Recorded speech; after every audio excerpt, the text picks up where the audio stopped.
Ms. Rubio is appearing remotely from the jail annex. Mr. Avilar, haven't we had a bond hearing on her before? We haven't, Your Honor. Uh, And she's been in custody for some time, but the answer is no, not to my memory. You may proceed. Thank you, Judge. Yeah, Judge. So Miss Rubio, she stands charged with I believe it's a true third.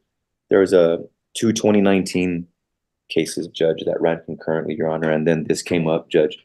Mhm. Um, so she was out on bond.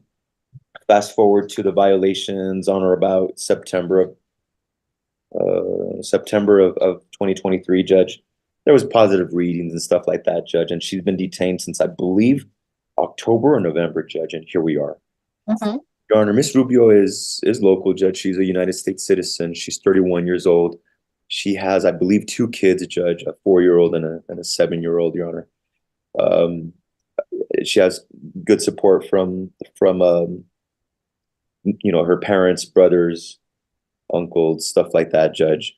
And again, Judge, we are here because of a PR bond violation affidavit. Mhm. It is a true third, so I do believe the recommendation is some sort of probation, Your Honor. I can say that at some point she did receive some treatment through Aliviana for alcohol, Your Honor, AA meetings, stuff like that. So I do believe she is struggling, and I do believe she needs help. Um, but here we are, Your Honor. So we are asking that the court reduce her bond from $100,000, Judge, to $15,000, Your Honor. Ms. Waneri? Your Honor, the state would ask that the bond remain the same. This defendant has been convicted. This is a true third, but every single DWI she's had has been over 0.15. The first one that I saw was a 2.17. I think this one is a 2.96. Everything is above a 0.15. She's a hazard to the community and anyone who's driving on the streets of El Paso. So we ask that the bond remain the same. Yeah, Mr. Avelar, there was extensive non-compliance. She was testing positive. I think I remember even, back when we did discuss this case before, and I just think she is not, I don't think I've said this too often, if ever. It is very clear to me that she will not comply with conditions based on how much she did not comply. And so what's the rec on Miss Rubio? Question. The rec that was put in is 3 years TDC. It's a true third. Has she done DWI court before? No, ma'am. If the state were to consider probation, we really need to look at the resources we're going to put behind Miss Rubio, because there's a real problem here. She has an inability to stop drinking and driving. So, no, the request for the bond reduction, I hate to do that, Mr. Avelar, but it's denied. Where are we on her case? Let me go back. When's her trial? I don't think she has her settings, does she? Her jury trial is set for April 19th, 2024. April 19th. So we have a couple of settings. We have one next week. We have final judges on the 19th of March. If she's never gone to treatment, as much as sometimes I worry about giving them away to DWI court, I'll do that. To Judge Anchondo's court, Judge. So it means getting her screened. You got to get her, if you're thinking you're going to go that route, if you're going to try and convince Miss Waneri to get off of the TDC rec, unless she wants to go to TDC. Well, we had some conversations, Judge. I've seen her. I'm talking with family, and they're concerned. Mm-hmm.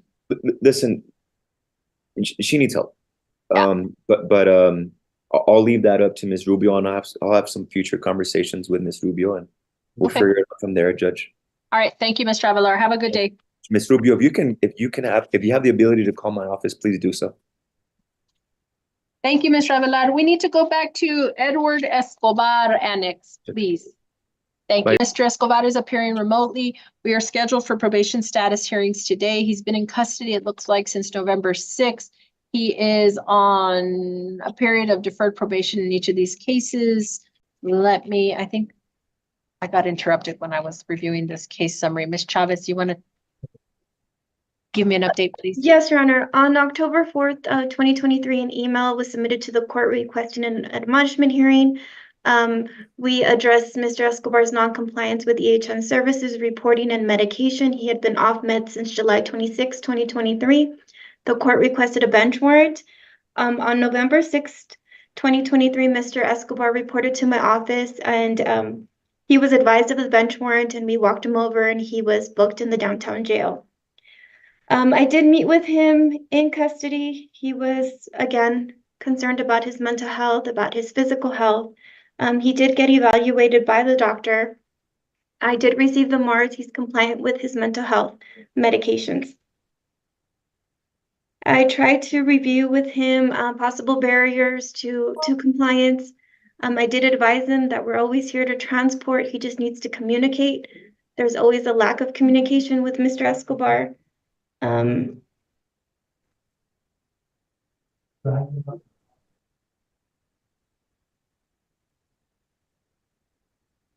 Was that everything? I'm sorry, I didn't hear Yes, Your anything. Honor, sorry. Okay, all right. All right, yeah, this is a long history, and I understand there's a mental health concern, but a long history of non-compliance. And so that's why I'm at 3 TDC. Ms. Bayan. Your Honor, hopefully, obviously, I am hopeful that the court will reconsider. I've been in communication with Ms. Chavez, and I've had a couple of visits with my client. I also spoke with his father this morning, and my social worker's been in communication with his mother. He is compliant on his mental health medications, and in fact, it looks like they had also just changed it up in January to add the anxiety and the mood stabilizer medications. They added that just relatively recently. He does have major physical conditions, and I believe we're YouTubing, so I want to be delicate, but he has gastrointestinal issues which go back to birth. He was born with some major issues that required surgery. And that is relevant because one of the problems with his reporting was a lack of transportation. He doesn't have a car, and it's hard for him to take the bus because he can't do things for very long because he needs access to restrooms. Another issue he seems to be struggling with is memory. He seems to have some major deficits with his memory. He had a car accident a few years ago. I need to get those records. There does not seem to be a diagnosis at this time of any IDD. But Ms. Chavez had, in our conversations, had told me that they had been willing and were working with him to go to him. That way he wouldn't have to worry about transportation, worrying about, getting sick, having problems with his stomach. That did not work out well at first. However, I don't know if that's a memory thing, but Mr. Escobar's father is very supportive, and he's willing to do whatever he can. If he can take Mr. Escobar, his son, to report in the afternoons, as long as it's after 3:30, or if probation can still go to his home, the dad can help remind him of things. Mr. Escobar and I had a serious conversation about taking responsibility. If he feels he has these problems with memory, he needs to get a notebook, start taking notes, write things down, text himself. And I know that the probation department is being supportive. I think now that he's been in jail for about 100 days now, and he's stable on his medications, and he's definitely learned a lesson, we can try to get him back on track. Mr. Escobar, I don't think that sending him to TDCJ is going to accomplish anything. I understand that he is on deferred probation. He's on deferred probation, at least on one offense, and that's very serious, and the court has a lot of discretion in this matter, at which point I would hope that if we could give him another chance, another 6 months, that the court would have nothing to lose at that point, and hopefully he would be able to make a turnaround. Ms. Winery? Oh, sorry, go ahead. No, and one more thing, Your Honor, depending on what we decide today, this is another case in which there's no bond set, so I'll be filing motions to set bond on the deferreds.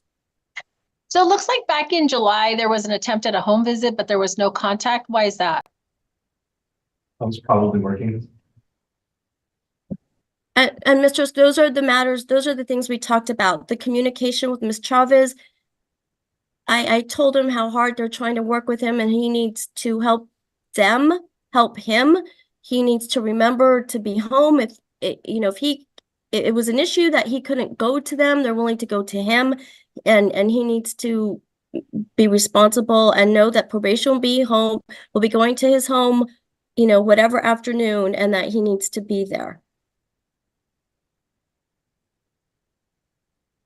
We have not, this is when I read everything that probation has already done and to see that there's no compliance, they're calling pharmacies, no.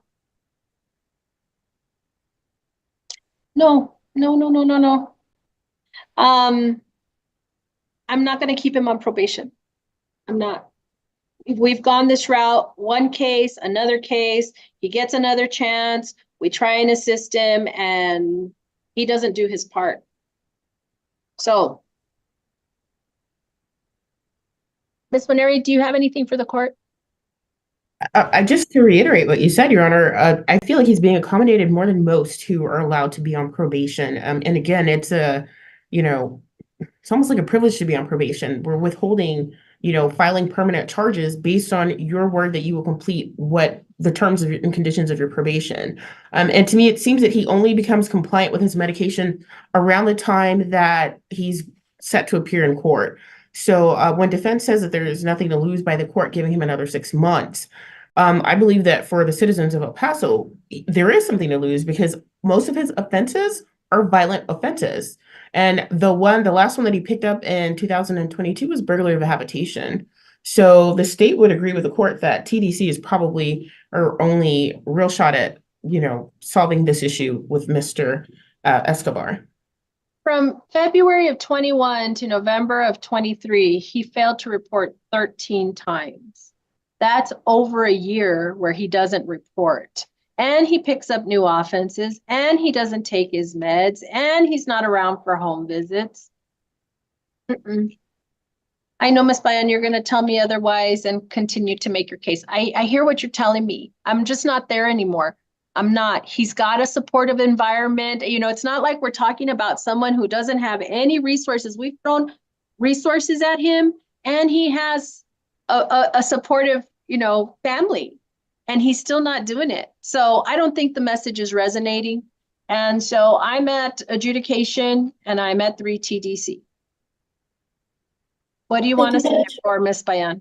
I'm sorry, Judge, I obviously need to consult with my client. If I could get out there next week, I'm homesick pretty much the rest of this week. We're definitely not anywhere closer than 30 days out, so I'll set you for a pre-revo in 30 days, okay? Thank you, Your Honor. Thank you very much. Thank you, Ms. Chavez, as well. Thank you, Your All Honor. right.